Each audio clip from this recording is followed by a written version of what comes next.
for mind healings, heart healings. இந்த மனமும் ஹிருதயமும் பாதிக்கப்படுகின்ற பொழுது மனிதனுக்கு என்ன செய்வதென்றே புரிவதில்லை. ஒவ்வொரு முறையும் ஏதோ ஒரு தாக்கத்தினாலே மனம் கவலைப்படுகிறது.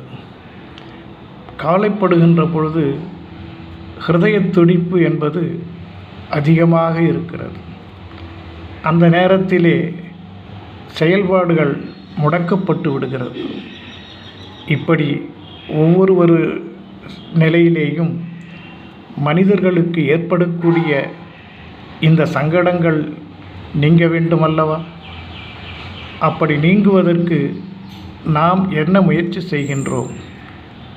ஏதாவது ஒரு ப்ராப்ளம்னா உடனே டாக்டர்கிட்ட போய்டுறோம். டாக்டர்கிட்ட போனால் பல டெஸ்ட் எடுத்துட்டு ஒன்று இருந்தால் இதனால் இதுன்னு சங்கிலியாக பிணைச்சி நமக்கு வைத்திய செலவை கூட்டி விட்டுறாங்க. எந்த ஒரு நிகழ்வும் நடந்த பிறகு செய்கின்றது விரயம், நடக்காமல் தடுப்பது உபாயம். உபாயம் வேண்டுமல்லவா? அந்த உபாயத்திற்கு நாம் என்ன வழி தேடுகிறோம்? பல நேரங்களில் நாம் வழி தடுமாறித்தான் போய்கொண்டிருக்கிறோம். இப்படி தடுமாறுகின்ற நேரத்திலே நமக்கு வழிநடத்த ஏதாவது ஒன்று தெரிய வேண்டுமல்லவா?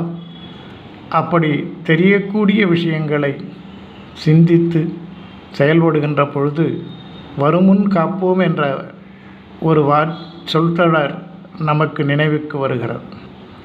வருமுன் காப்பதற்கு ஹிருதயத்தை பலமாக வைத்து கொள்ள வேண்டும். ஹிருதயத்திற்கு எந்த பாதிப்பும் இல்லாதவாறு நம் சூழ்நிலைகள் அமைய வேண்டும் அல்லது அமைத்து கொள்ள வேண்டும். ஆனால் நாம் இந்த இரண்டையுமே கோட்டை விட்டு விடுகிறோம். ஏன் என்ற கேள்வி எழுகிறது அல்லவா? அந்த கேள்விக்கு சூழ்நிலை என்ற ஒரு பதில் கிடைத்து விடுகிறது. ஆகவே எந்த சூழ்நிலையிலையும் தடுமாறாமல் இருப்பவன் தியானத்தை கைக்கொள்கிறான். எந்த சூழ்நிலையிலும் நினைத்ததை சாதிக்க ஜபம் என்பதை கைக்கொள்கிறான். இப்படி இரண்டு விஷயங்களையும் ஒரு சராசரி மனிதன் கடைபிடிக்க வேண்டும். கடைபிடிப்பதற்கு பல்வேறு நிலைகளிலே சொல்லித்தரக்கூடிய குருமார்கள் இருக்கிறார்கள். ஆனால் ஓரிடத்திலே சென்று பயில்கின்ற பொழுது அதற்கு கட்டணம் என்றது ஒன்று இருக்கிறதல்லவா? அந்த கட்டணத்தை செலுத்துவதற்கு நமக்கு போதிய பொருளாதாரம் இருக்க வேண்டுமல்லவா? ஆகவே அதையெல்லாம் விட்டுவிட்டு சுலபமான முறையிலே ஏதாவது வழி இருக்கிறதா? ஆம், இருக்கிறது. அந்த வழி என்ன என்றால் உன்னிடத்திலேயே இருக்கிறது. உன்னுடைய மனதை, உன்னுடைய இருதய துடிப்பை உன்னால் சரிப்படுத்த முடியும்.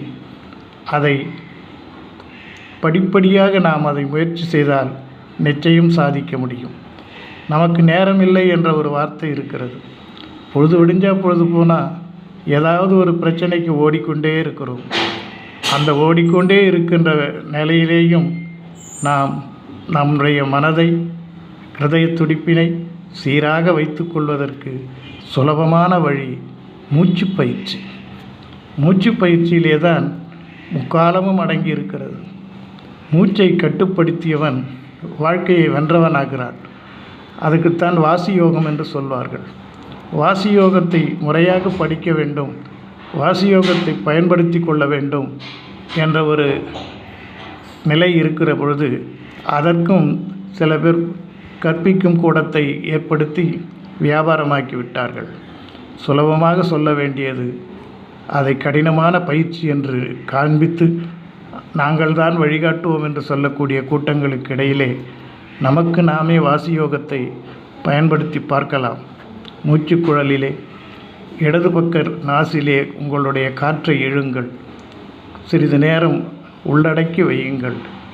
அதன் பிறகு வலது பக்க நாசியிலே அந்த காற்றை விட்டு தொடர்ந்து பயிற்சி செய்யுங்கள். இப்படி படிப்படியாக செய்கின்ற பொழுது மூச்சு உங்களுடைய கண்ட்ரோலுக்கு வரும். அப்பொழுது உங்கள் மனதிலே எந்த ஒரு எண்ண அலையும் இருக்காது. எண்ண அலைகள் இல்லாத பொழுது சாதிக்க வேண்டியதை சொல்லி சாதிக்கலாம் அல்லவா? இது உங்களுக்கு பயன்படும் என்று நாங்கள் நம்புகிறோம். சிந்திப்போம், செயல்படுவோம்.